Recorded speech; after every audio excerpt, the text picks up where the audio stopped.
Rabbi Friedman, hello. How are you? How do you feel after the beautiful holiday of Passover? Totally free. Total freedom. You're probably the only one. It was very nice, the holiday. You're still in California? Still in California. Nice. Still with the family. That's good. Rabbi Friedman, I could not help notice that in the last few weeks, and it's still continuing, still keeps rolling. I mean, it's literally raining Moshiach on YouTube. Everybody's talking about it. Everybody is making videos about it. Everybody has something to say about it. During the holidays, obviously, it was the biggest conversation of all conversations. People are not talking about anything but the coming of Moshiach. So my question, of course, is it, and it seems to be happening worldwide, by the way. If you Google Moshiach in any language, you get on that YouTube lectures on any of those languages. So it's pretty much happening worldwide. So the question is this a premonition or a desire? Strong desire? Maybe both. Wouldn't be bad, but good combination. Okay, so let's look at the subject. Give a little background. What exactly is Moshiach? What is Moshiach supposed to be? Who is he supposed to be? What's the story? The story is very simple. The king of the Jewish people, the royal family, is the family of King David. It was interrupted badly, nastily. But the interruption has to be temporary, and the royal family has to come back.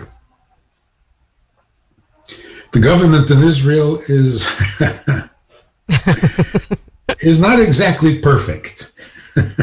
Far from. Right. Well, the fourth election, the fifth election, it's a mess. Yeah. What is going to be the real government of Israel? It's going to be King David, or a descendant of King David. So we got interrupted, and it's been 2,000 years. Moshiach is a descendant of King David, who will restore what we had when King David was alive. What did we have? For the first time in Jewish history under King David, there was one nation united for a while. There was also peace with the neighbors, because King David fought the battles and he won, and the other nations, the Philistines and the Canaanites and all the rest of those, were at peace with Israel. And King David determined that it's time to build a temple. In fact, he didn't build it himself. His son, King Solomon, built the temple. But in his father's name. It was his father's plan, his father's vision. He just didn't get to do the labor. So what are we looking forward to? A return to those good old days. A time when all Israel will be united, when there will be no problem with warring neighbors, and we will rebuild the temple. That's the fundamental plan, or vision, or desire, to go back to a state of affairs where we can live in peace and practice Judaism wholeheartedly. That's it. So if you want to reduce it down to its very simple formula, we just want to be left to pursue our Jewishness. But to do it perfectly, without having to overcome obstacles. In order to be able to do it perfectly, you need peace. If you have to spend your time being a soldier, that doesn't leave you much time for Judaism, for serving God properly. If we're not united, if there's internal friction, that also distracts us from serving God properly. And without a temple, there are so many of the mitzvot that we are not allowed to do. We're not allowed to offer a sacrifice outside the temple, without the temple. There's one more thing. If you have to work 6 days a week to make a living, too much time taken away from pursuing the relationship with God. Just as having to work 6 days a week takes too much time away from your family. It shouldn't be that way. So the coming of Moshiach simply means there will arise a leader, somebody who impresses the world with his advice, with his wisdom, and the whole world follows his instructions like a great teacher of the world. Jews are supposed to be the teachers of the world.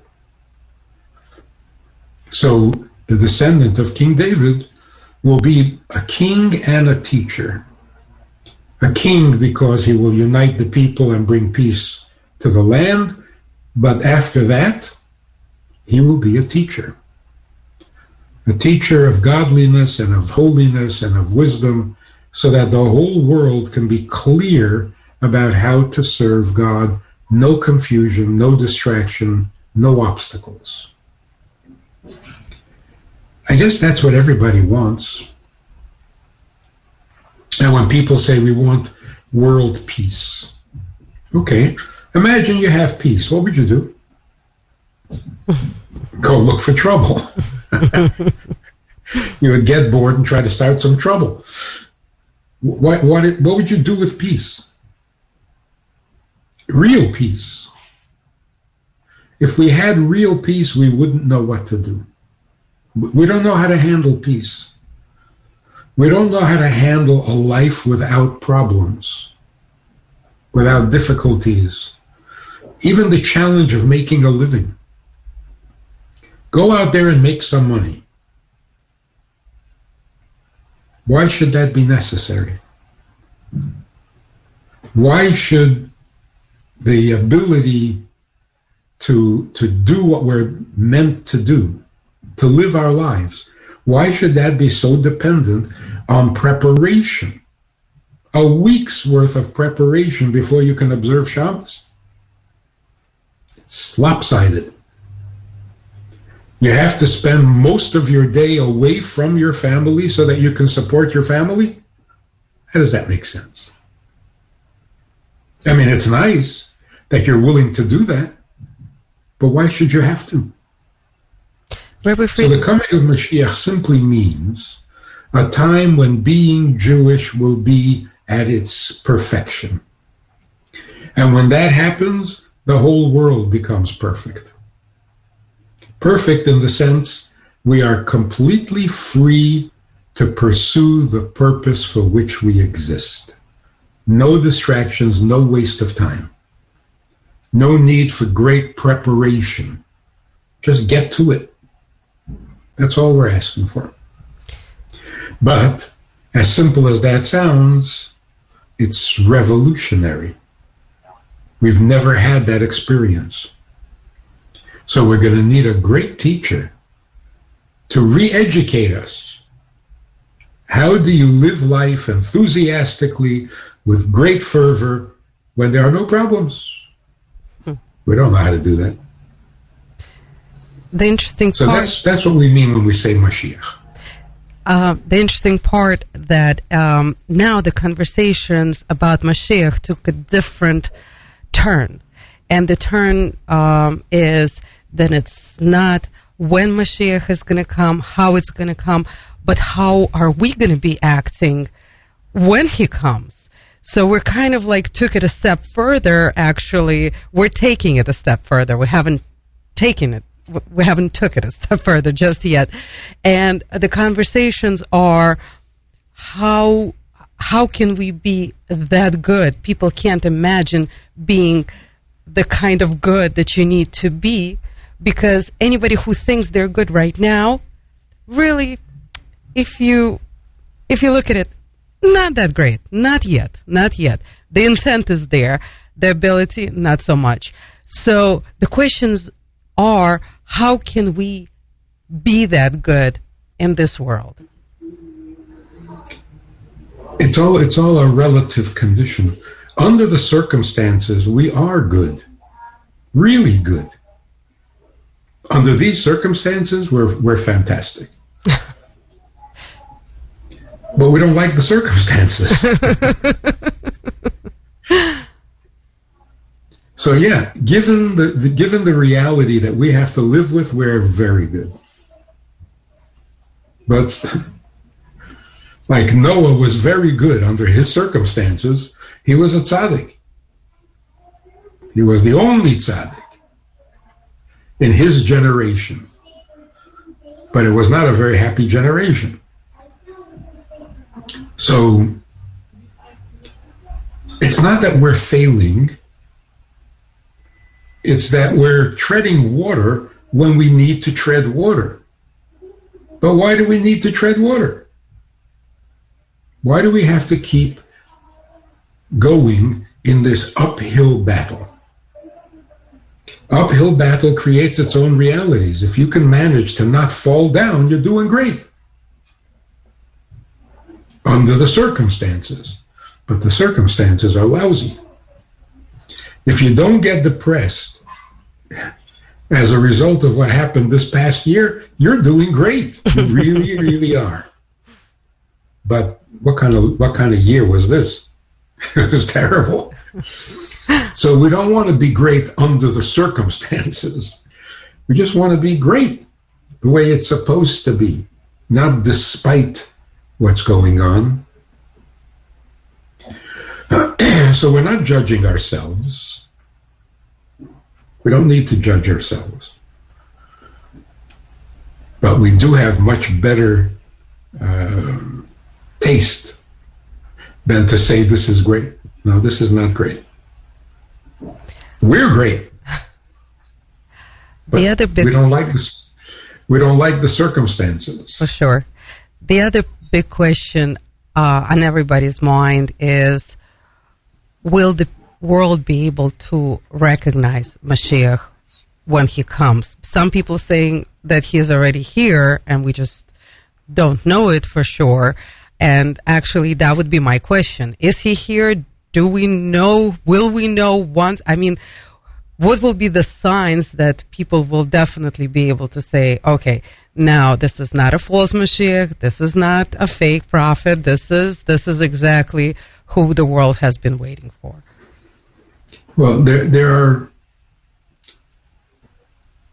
are conditions that are messianic, and then there's the person, Moshiach.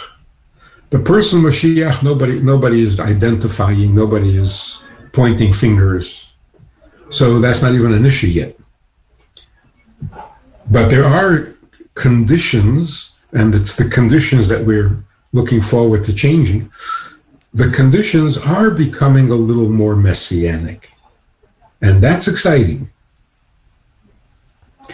For example, there's much less poverty in the world than ever before. People are living longer and healthier than ever before. There is less war than ever before. As far as I know, there's one war going on in Syria, and it's boring.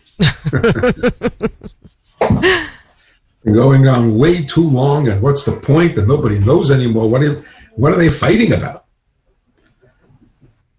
Likes it. Nobody cares. It's so popular.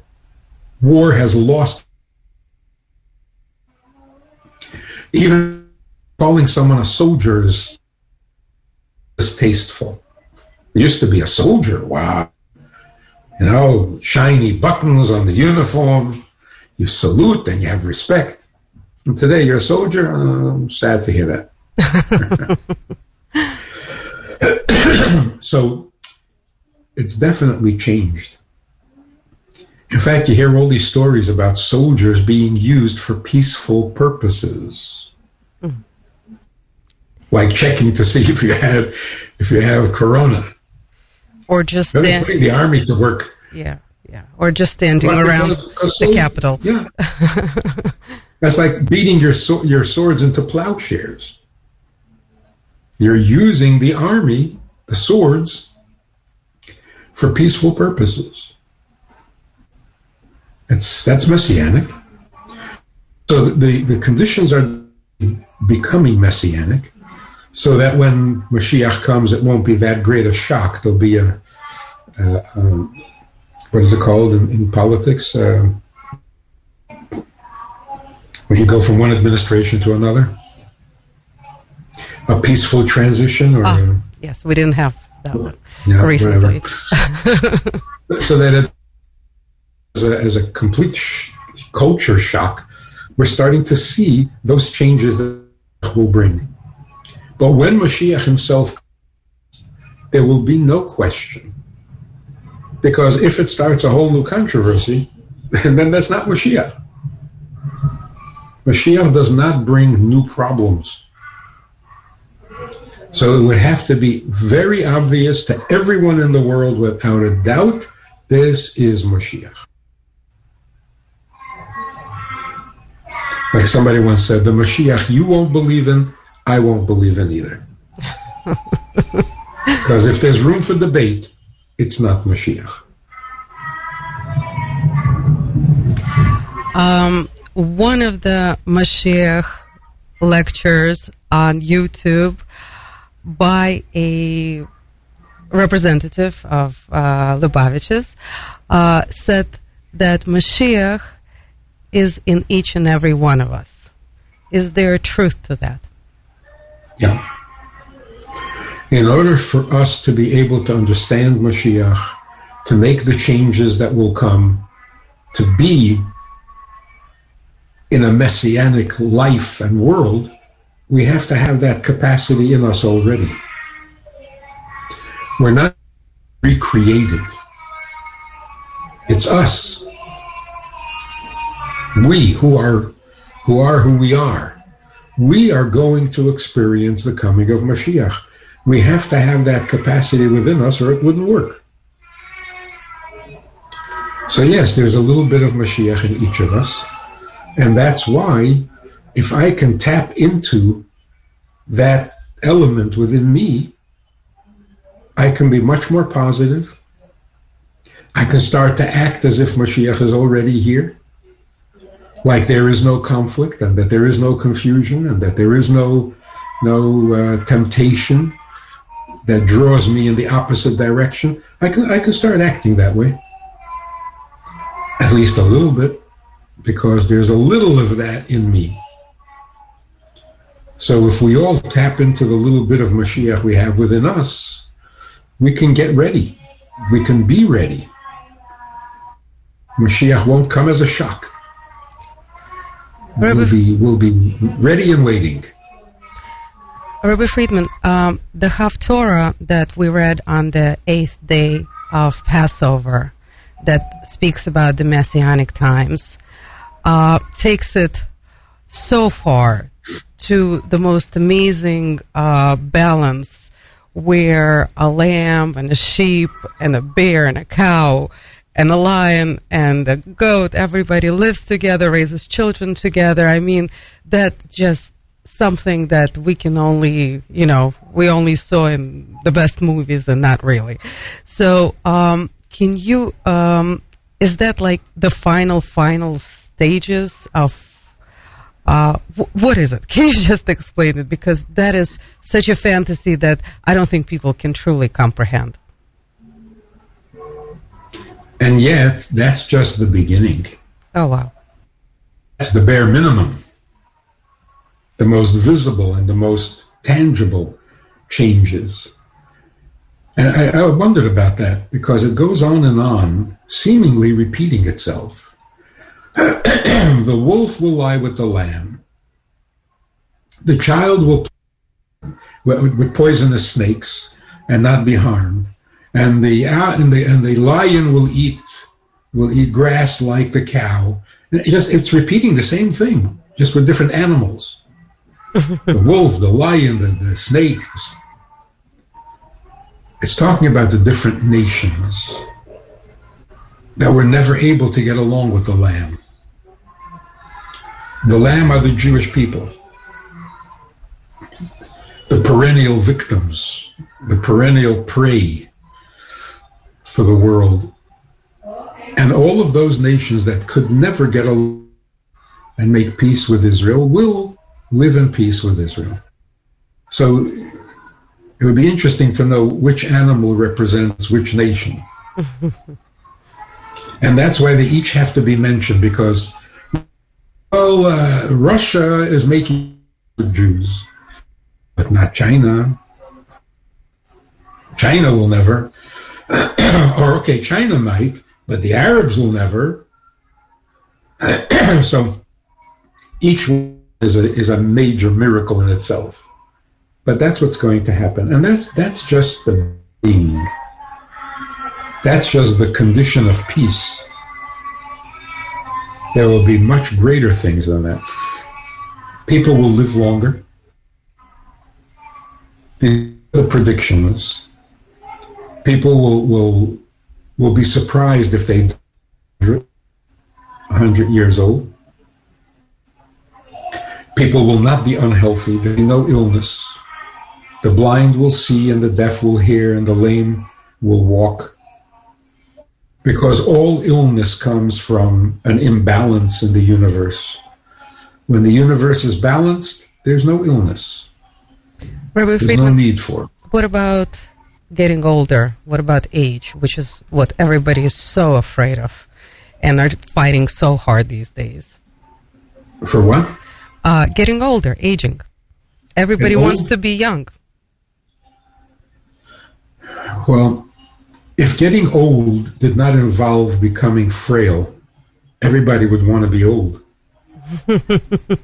Because old is experienced, old is wise, old is mature, old is beautiful. Just, not with the infirmities that it brings. So if we can be old and healthy, that would be perfect. So if our health is sound, then being old would be a problem. It would be desirable. I think the biggest immorality of today's world is the fact that the biggest discrimination is not against, whatever we're saying, the biggest discrimination, minorities and so on.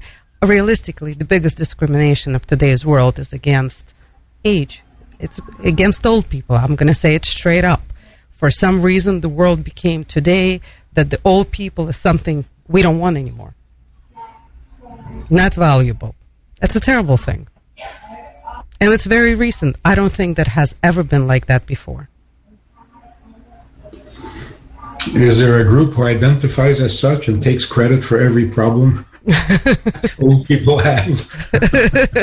Think we should make one right away. Yeah, put a copyright on it. You're right. But even that's not the whole story. The real discrimination is against weakness. People take advantage of weakness. Old people are weak. The Jewish people living in other people's countries are at a disadvantage. We're weak. Minorities are weak. Why people have this need to take advantage of anyone they can take advantage of, that is a serious issue. And it really doesn't help, as you're suggesting. It doesn't help to call it anti-Asian, anti-Jewish, anti-coloreds. It's whoever victimize. The haters are not particular. They don't care what color you are. As long as they can victimize you, they enjoy it. that evil, and I think you're very right, and the rest of the world should catch on to this. Stop putting labels on it. It's the simple, old-fashioned fact that powerful people take advantage of anyone they can. They are indiscriminate. So every crime committed against a Jew is anti-Semitism? No, it's not. It's just taking advantage of someone who doesn't have a gun, doesn't shoot back. So how do we get rid of that evil? And that is the essence of evil. It's not a limited application. It's the whole thing. Immorality means the strong may not take advantage of the weak. That's it. That's the whole story. And if we can't handle that, we can't handle anything. So socialists or communists or others, they say, okay, so don't give anyone any power. No one will be victimized. That's not moral. That's a cop-out. If you see somebody at a disadvantage, you can't control yourself. You must take advantage. So the Torah says, you see your neighbor's donkey fallen under its load. You can take advantage. But you may not. In fact, you have to actually help unload the donkey, get him back on his legs, and then put the load back on. So that's morality.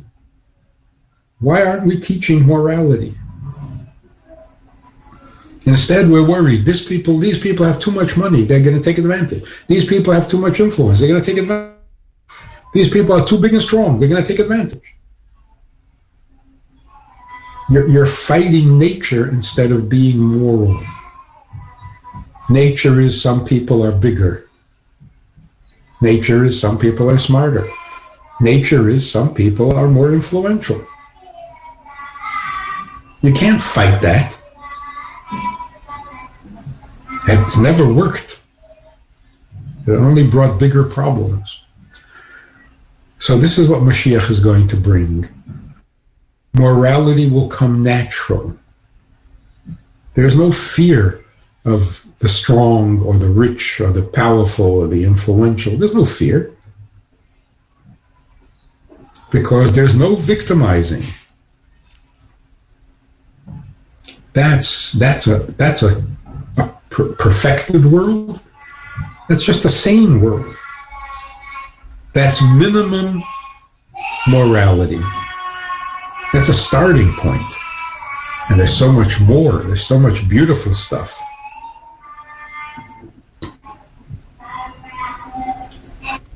God says, let me give you the basics.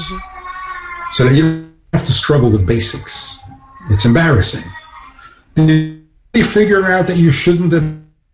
Wow, that's human progress. No, it's embarrassing. So God says, let me give you a head start. Don't victimize people, okay? Now, can we talk about more important things? But we're still struggling with, don't victimize? How about a little bit? For their own good, you know.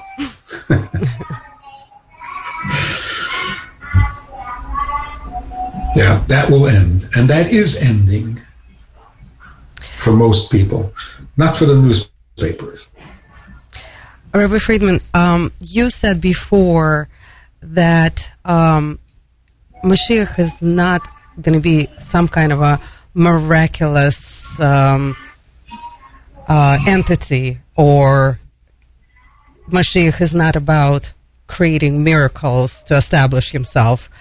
However, at this stage of the game, everybody's looking for miracles. Everybody is looking for signs, some miraculous signs. And, you know, Passover is all about miracles.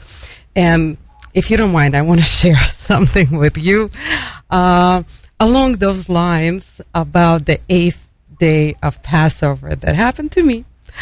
The 8th day of Passover this year happened to coincide with my birthday, my calendar birthday. I was born on April 4th. And we have a 40-minute walk to our shul. And for those who don't know, everybody who observes Shabbat or high holidays, we don't drive on those days, we walk. So usually I just try to be comfortable, but this is my birthday, so I want to look a little fancier. And instead of wearing my comfortable jacket, I want to wear a nice coat and look more presentable. So I look in my closet where I have a few coats. And also I want to point out, as far as I know, our thoughts are not our own, okay? And those are the thoughts that I'm having. But the choices are, and I look in the closet, I see a few coats, and I take one that actually is not my favorite. Maybe I wore it once, but it seems that this will work in this particular day. I put it on, check my pockets to make sure there's nothing there that I shouldn't be carrying on a high holiday, stick my hand in my left pocket, and like a magician, pull out a card that is a 3 of hearts. And I have it, my writing, on one side it says Moshiach, on the other one it says advantages. And I remember that I did wear this coat a few years ago, one time, and there was to a party where there was a mentalist. A mentalist who tells you, write down, 2 words, and I will guess those 2 words. So he did, he was very good, and this is the card that I had in my left pocket on the 8th day of Passover, which ends with the feast of Moshiach. It's all about Moshiach. And I was stunned, but I thought this is a great message. I don't know. I'm going to grab for straws. I'm sure I'm grabbing for straws. But 3, Moshiach, and those seems to be the things people are pointing out. The number 3, Moshiach, and I think hearts is also a great sign. This is a great show. You even have card tricks today. Well, when I told this story at my shul, everybody got very excited. It just really made people very happy. So I want to share with you something I discovered this year. Okay. Somebody said, a very wise person once said, on the night of the Seder, we open the door to greet the prophet Elijah, who comes to every Seder. So this wise man said, everybody is excited and terrified of seeing Moshiach, of seeing Eliyahu.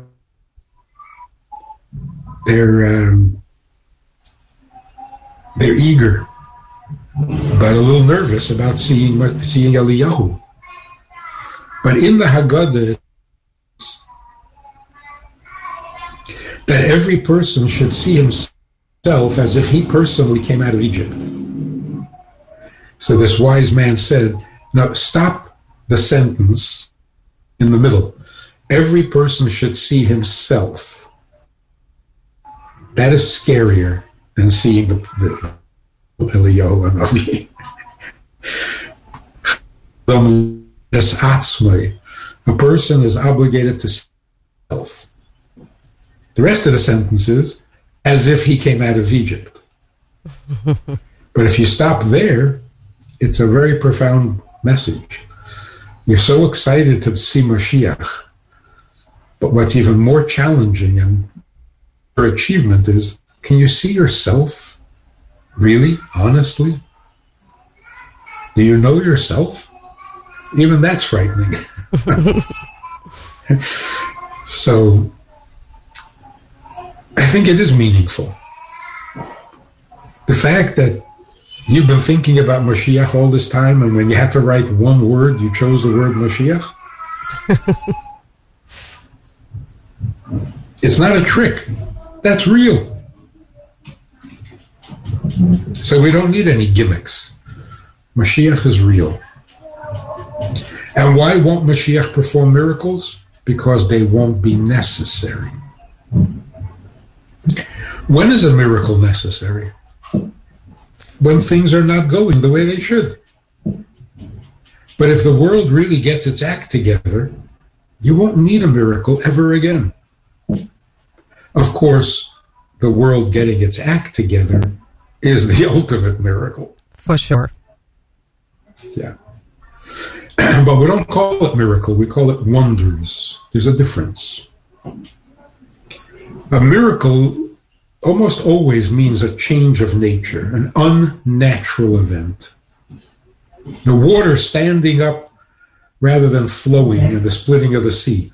It's a miracle. All the rivers and all the waters in Egypt be turned into blood. That's a miracle. But people becoming really, really good, that's not a miracle. It's a wonder. It's wonderful. It's wondrous. So there will be great wonders when Moshiach comes, but no miracles. They won't be necessary. Yet the Rabbi promised us this year to be a year of open miracles. No, open wonders. Open wonders. So we have about, like 5 months to go to really get to that point? Well, so far we've seen some amazing wonders, all negative.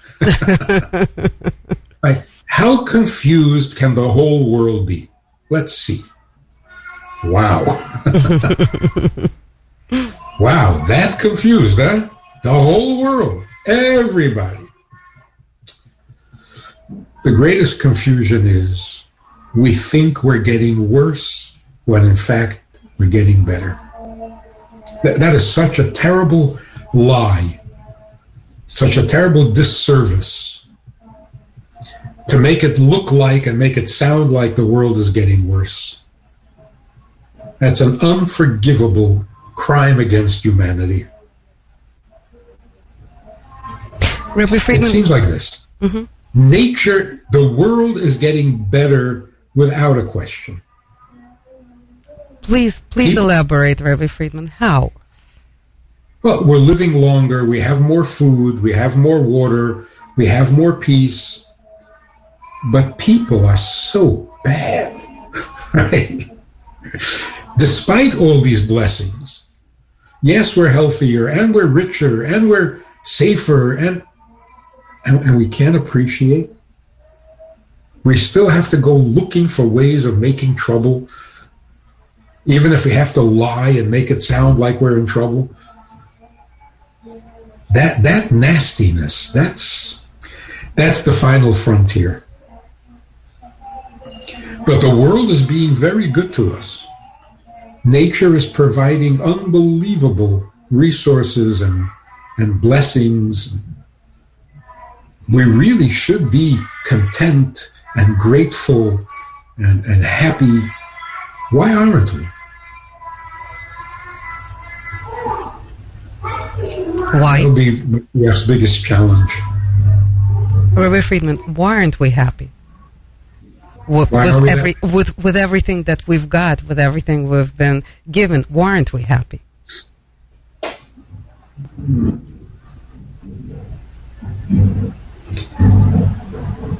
Yeah, the analogy is given that when you are washing out a barrel, a wine barrel, the top layer, the highest part of the barrel is not hard to clean.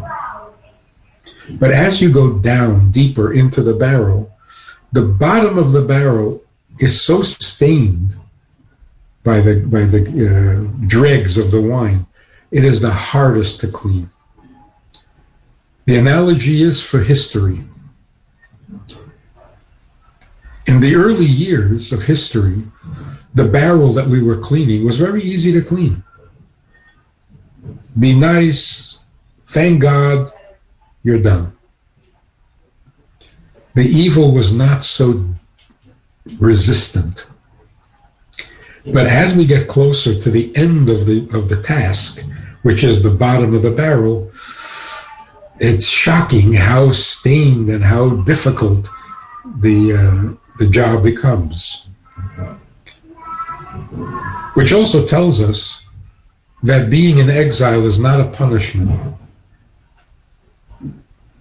The reasoning is very simple. If we are being punished for some sin we committed generations ago, then every year that goes by, the punishment or the work or the task should become easier. There's only a little bit left to do. The fact is that with every passing generation, the job becomes more difficult. Obviously, we're not paying for some kind of a sin of the past. We're just getting down to the final stages where the main dirt is hiding. It's always been at the bottom. But now we're ready to clean that bottom, and that's rough. So the ugliest, nastiest evil is now facing us. Our ancestors did not have to face this. And what makes it the ugliest, nastiest evil? It's completely spiteful. There's no reason for it. There's no need for it. There's no justification for it. It's just evil for the sake of evil and nothing else. So on the one hand, it is so distasteful. It is so shocking in its ugliness. On the other hand, if you get over the shock, you scream at it and it goes away. Like that famous comedian said, give him a cookie, he goes away. They have no real agenda. They're not committed to their own evil. It's just so shallow and hollow and meaningless. But that makes it really ugly and distasteful. So it's an interesting combination of the worst of all evils and yet the least significant of all evils. So that's what we're facing right now. Completely unjustified evil. And we're very impatient with it. Yeah, hard to deal with. Not hard to fix, just hard to stomach. Yeah. Hopefully not for much longer. But no one knows. Hopefully, whatever everybody is feeling, whatever everybody is talking about, whatever everybody is anticipating, hopefully it's also something that bringing it closer to us. Rabbi Friedman, thank you so much. This time goes by so quickly. Thank you so much for your time, your wisdom, your inspiration. It's priceless. It's priceless for the world today. And thank you so much for bringing it to our radio and to the whole world on a daily basis. Well, you're bringing it to the world. I'm just a guess. Rabbi Friedman. So congratulations to you for doing this. Thank you so much. Thank you so much. This is my favorite project on the radio, and I'm so grateful to you for it. Thank you so much. You are amazing. Be well. You too. Thank you. Thank you very much. Till next week.